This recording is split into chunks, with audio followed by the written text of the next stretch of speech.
পাক্কা বেতবাৰী বিধানসভা সমষ্টিত কালদিয়া জিলা পৰিষদ এলেকাত আমি আজি এখন বিশাল জনসমাৱেশৰ আয়োজন কৰিছিলোঁ।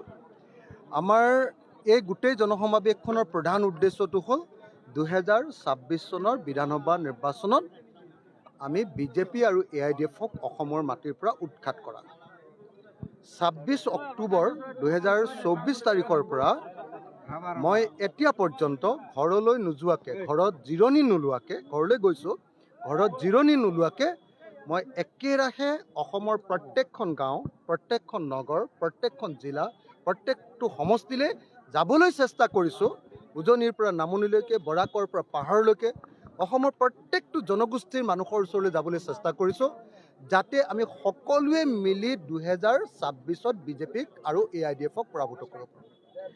মোৰ নামনি অসমৰ মুছলমান সমাজখনৰ প্ৰতি আহ্বান যে আপোনালোকে যদি AIDFক এৰি দিয়ে, মুছলমান সাম্প্ৰদায়িক দল AIDFক যদি বিদায় দিয়ে, সাম্প্ৰদায়িক দলৰ চৰ্দাৰ বদৰুদ্দিন আজমলক যদি বিদায় দিয়ে, তেতিয়াহ'লে উজনিৰ মানুহ, অসমৰ খিলঞ্জীয়া মানুহবিলাকেও কি কৰিব, তেতিয়াহ'লে কি কৰিব যে উজনি অসমত হিন্দু সাম্প্ৰদায়িক দল আৰু সেই দলৰ চৰ্দাৰ হিমন্ত বিশ্ব শৰ্মাক অসমৰ ৰাজনীতিৰ পৰা উৎখাত কৰি পেলাব।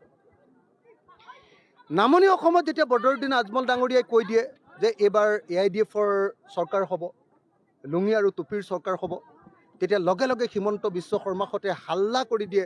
তেওঁৰ সমৰ্থক যিবিলাক সংবাদ মাধ্যম থাকে, হাল্লা কৰি দিয়ে আৰু সেই হাল্লাৰ সৃষ্টি কৰি অসমক বচাবৰ কাৰণে শেষ শৰাইঘাটৰ ৰণ বুলি কৈ তেওঁলোকে উজনি অসমত হিন্দু ভোটবিলাকক সদায় পলাৰাইজ কৰি দিয়ে। এই ৰাজনীতিটো যাতে নহয়, সেইকাৰণে মই সঘনে নামনি অসম ভ্ৰমণ কৰি আছোঁ। মোৰ নামনি অসম ভ্ৰমণৰ প্ৰধান এটা উদ্দেশ্য হ'ল যে 2026ৰ ভিতৰত AIDFক একেবাৰে পুলিয়ে পোখাই উভালি পেলোৱা। এজনো মানুহে, আপোনালোকে নিশ্চয় দেখিছে যে আমি ধুবুৰীত যেতিয়া বদৰুদ্দিন আজমল ডাঙৰীয়াক পৰাজিত কৰিলোঁ, তাৰ পাছত এতিয়া বদৰুদ্দিন আজমলৰ ট্ৰাম্প কাৰ্ডখন বৰকে খেলিব নোৱাৰে হিমন্ত বিশ্ব। আপোনালোকে নিশ্চয় দেখিছে যে এইবাৰ পঞ্চায়ত ইলেকশ্যনত বদৰুদ্দিন আজমল ডাঙৰীয়াৰ AIDF পাৰ্টীয়ে আনকি কেণ্ডিডেটেই বিচাৰি পোৱা নাই। তেওঁলোকৰ লগত মুছলমান মানুহ আৰু নাই। কিন্তু একেটা সময়তে এই বাৰ্তাটো আমি উজনি অসমলৈ লৈ যাব লাগিব যে মুছলমানসকলে AIDF বাদ দিলে আৰু হিন্দু মানুহবিলাকেও আমি বিজেপি সাম্প্ৰদায়িক দলটোক বাদ দিব লাগে। এইটো যেতিয়াই আমি কৰিব পাৰিম তেতিয়াই আমি ছাকচেছফুল হ'ম। মই আপোনালোকক এটা বস্তু স্পষ্টকৈ কৈ দিওঁ যে আমি পঞ্চায়ত ইলেকশ্যনক লৈ বহুত বেছি উৎকণ্ঠিত নহয়। পঞ্চায়ত ইলেকশ্যন আমি খেলিছোঁ, যেনেকৈ ধৰক এই পঞ্চায়ততে ছফদৰুল হকক আমি ইয়াতে নিৰ্বাচনত উঠাইছোঁ জিলা পৰিষদত।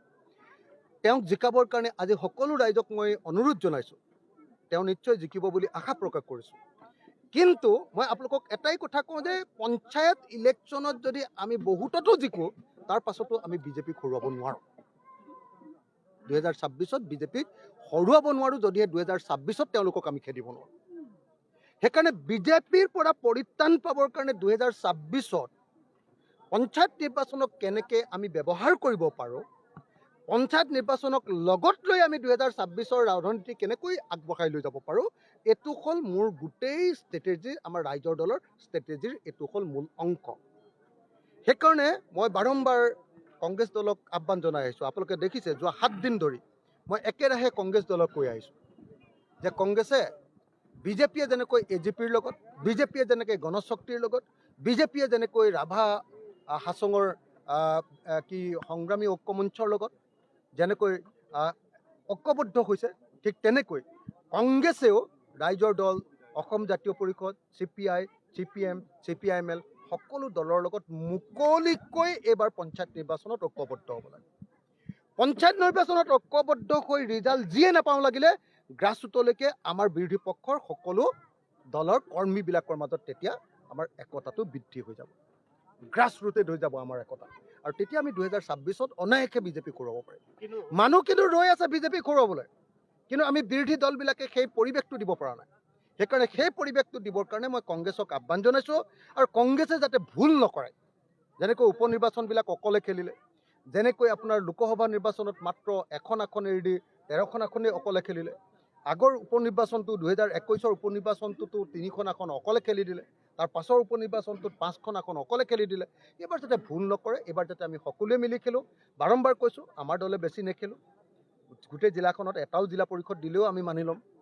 এইকাৰণে যে আমি 2026ত বিজেপিক হৰুৱাব খুজিছোঁ, আৰু বিজেপিক হৰুৱাৰ কাৰণে আটাইতকৈ ডাঙৰ মন্ত্ৰটোৱে হ'ল বিৰোধীৰ একতা।